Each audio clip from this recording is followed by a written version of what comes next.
E se de repente eu fizer o que todo mundo faz?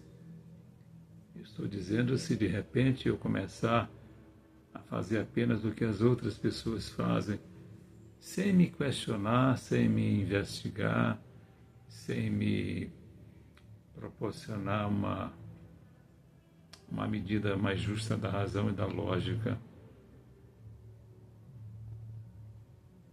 eu estarei sendo uma Maria vai com as outras, entre aspas, né?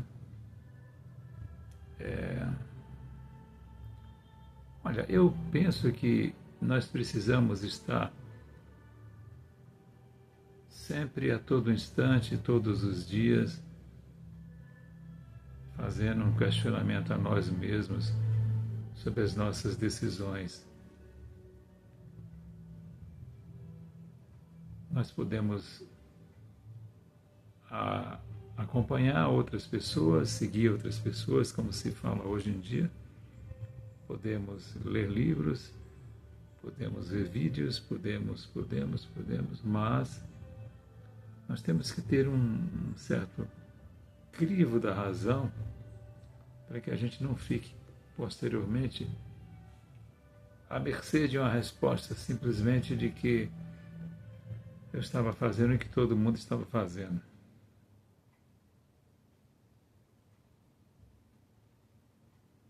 Será que o que todo mundo estava fazendo era lícito?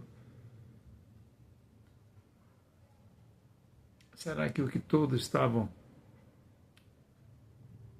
conjecturando era a melhor alternativa? E aí eu, sem querer, me permiti acessar uma memória mais profunda. O ano deveria ser 68. Eu cheguei do colégio e meu pai nunca foi de me perguntar como foi na prova, como foi nos estudos. Realmente ele não era uma pessoa muito vinculada a questões de... Ele queria saber que ele cumpriu o dever dele. O nosso dever era a função nossa cumprir. Curioso essa constatação que eu tenho aqui agora com vocês, né? Mas nesse dia ele perguntou. Eu lembro que eu disse, a maioria tirou 2. E ele veio em seguida, e alguém tirou 10. E é claro que eu fiquei com a cara de tacho, né? Então, essa resposta de que está todo mundo na mesma canoa, no mesmo barco, ela não é muito verdadeira, exceto quando a gente vê aqui na internet, por exemplo, pessoas que gravam um vídeo e depois... Isso é muito utilizado nas brigas que a gente percebe na internet hoje, que diz que a internet não perdoa, né? A questão de haver coerência. Pessoas que num dia estão xingando alguém, no dia seguinte estão em companhia desse alguém, 3 dias depois estão contra esse alguém, enfim. Mas uma coisa que a gente tem que refletir bastante, nós temos que aprender a peneirar todas as questões que chegam para nós. Ainda ontem eu recebi aqui um vídeo, alguém mandou para mim e me pediu uma opinião sobre uma suposta carta escrita por Jesus que descobriram lá em Israel, né? Eu ouvi o vídeo, que tem alguns pontos que teriam na aludida carta.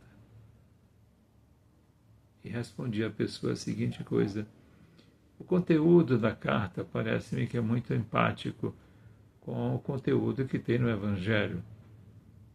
Então, o conteúdo por si só já me faz perceber que é uma coisa muito, muito agradável, muito benéfica. Quanto a ter sido escrita por Jesus ou não, aí é uma questão de adivinhação. Nós nunca conhecemos nada que tivesse sido escrito por Jesus. Mas vamos à questão de fato, o conteúdo é bom? Sim, é bom. Então, eu vou ficar com o conteúdo e me basta. Porque, no mais, a questão é de pura fofoca, pura intriga, né? Eu já vim aqui algumas vezes comentar com vocês que 99,9% das coisas que eu leio, que eu vejo aqui nessas redes, né, o título não condiz com o conteúdo, né? Um exemplo que a gente vê muito claro é na questão desse meteoro que está viajando em direção à Terra, né? E existem alguns canais que são assim muito, como é que eu diria, alardistas, né? É muito barulho para pouco conteúdo, né?